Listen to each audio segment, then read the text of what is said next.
വിചാരിക്കാത്ത സർപ്രൈസ് ആയിപ്പോ എല്ലാവർക്കും താങ്ക് യു. അയ്യേ മോശം കുറച്ചും കൂടെ നന്നായിട്ട് കഷ്ടപ്പെട്ട് രാവിലെ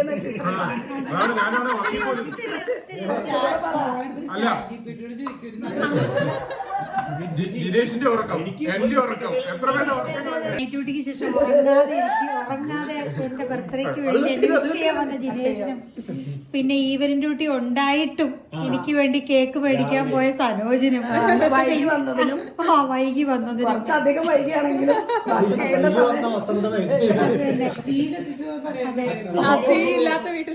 തീയില്ലാത്ത വീട്ടിൽ തീ കത്തിച്ച് പിന്നെ ഫുഡ് എല്ലാം ഉണ്ടാക്കിയ ജുവലിനും ജെയ്മിക്കും ആശയ്ക്കും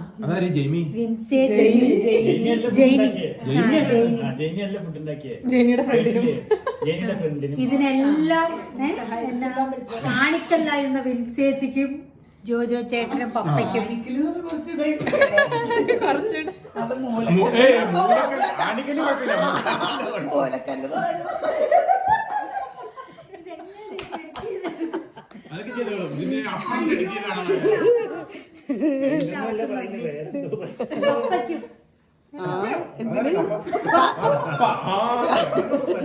കസേര ചോന്ന് വണ്ടി കയറ്റി പപ്പയ്ക്കും. അതെ അതെ അല്ല വീട് കപ്പ ഇവിടെ ഉണ്ടായിരുന്നില്ല. ഓ ഐ മിസ്ഡ് ഇറ്റ്. എന്താണ് ജിനേഷിന് എന്താണ് പറയാനുള്ളത്? ജിനേഷ് ഇങ്ങനെ കുടുംബവും കൂടുകളൊന്നും ഇല്ലാതെ മക്കളും ഭർത്താവും നാട്ടില് ഇട്ടിട്ട് ഇവിടെ വന്ന് ചോദിക്കുന്നുണ്ട് ഇതിന് സർപ്രൈസ് കൊടുത്തതിനെ കുറിച്ച് നിനക്ക് എന്താണ് പറയാനുള്ളത്?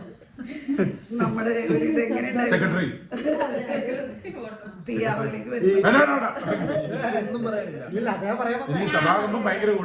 ഒരിക്കലും PR അടിക്കുമ്പോ സെക്രട്ടറി ആണോ? എനിക്ക് ആ ബഹുമാനം ഉള്ളതല്ല, കാണാറില്ല.